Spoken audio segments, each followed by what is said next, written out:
According to a paper that was a collaborative effort called Paid Parental Leave in the United States, published by the Institute for Women's Policies Research Group, the United States is the only high-income country in the world and one of only 8 countries in the world that doesn't offer or that doesn't mandate paid leave for mothers of newborns. Nearly every member of the European Union provides 14 weeks of paid maternity leave, job guaranteed when they come back, during which workers receive at least 2/3 of their salary.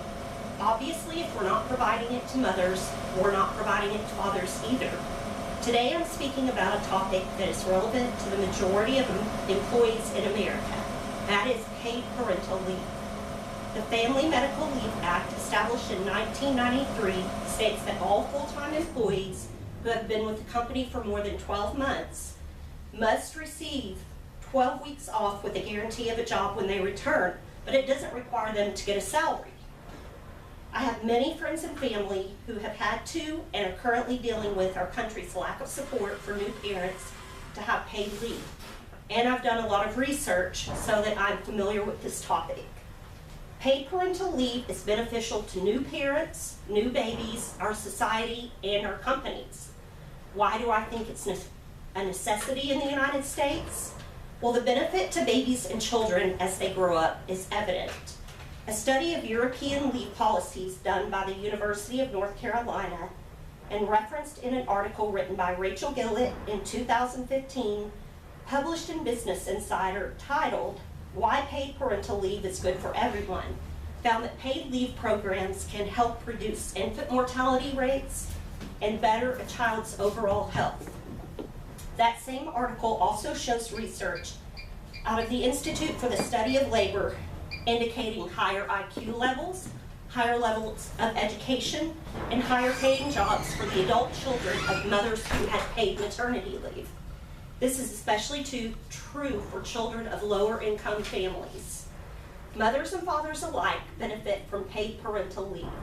Another article written by Rachel Gillett in 2015 for Business Insider, titled "The Reality of Unpaid Maternity Leave in America," explains that many mothers suffer from postpartum depression, which means they experience anxiety, sadness, depression, and if they aren't given the benefits of paid time off, the financial strain just adds to that stress. New mothers need the security of a paycheck and time to spend with their newborn to bond and just adjust to their new life. An article titled "Dad's Brain Becomes More Maternal When He's the Primary Caregiver," written by Dennis Thompson for Health Day in 2015, tells us that men who are able to take paid parental leave have a stronger connection with their infants, just like a mother's connection. This came from spending large amounts of time with their child during the first month or two after the baby's arrival. Not only do babies and parents benefit from paid parental leave, so does our society and our companies.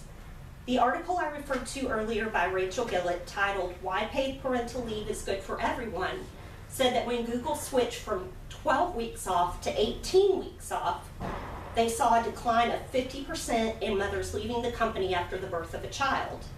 California was the first state to require companies to have a paid parental leave, and New Jersey and Rhode Island followed. According to a study from the Center for Women and Work at Rutgers University, women in New Jersey who took advantage of that leave were far more likely to be working 9 to 12 months later than those who didn't take the leave at all, thus putting companies in a positive position of having tenured and reliable employees and reducing their turnover rate. That same study showed these women 39% less likely to need and ask for public assistance than the women who didn't have the paid leave. The U.S. needs to make paid parental leave a necessity rather than a frivolity. If U.S. companies aren't going to take it upon themselves to support their employees, then the government needs to mandate this and make it a policy.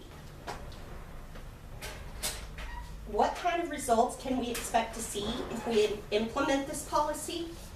Companies will see their employees' morale increase and turnover decrease. New parents will not be stressed, so they'll be able to enjoy their newborns more. Society as a whole will be better off because fewer people will be living off of government assistance. The last thing I want to address is how you can help me put this policy into action. As I've explained, the U.S. is not currently supporting new parents by providing paid parental leave from work. This is detrimental to the babies, the parents, the companies, and society. Becky Bratton wrote an article for Whomper in 2016 titled How to Advocate for Paid Parental Leave, because it's really time to put families first. This article gives us some ways to do it exactly that. So 1, do your own research. 2, vote for officials who support it. If your employee offer paid parental leave, donate to organizations that fight for it. As Americans, we need to step up and provide this much needed benefit for new parents. This will make our world better for ourselves and for our kids.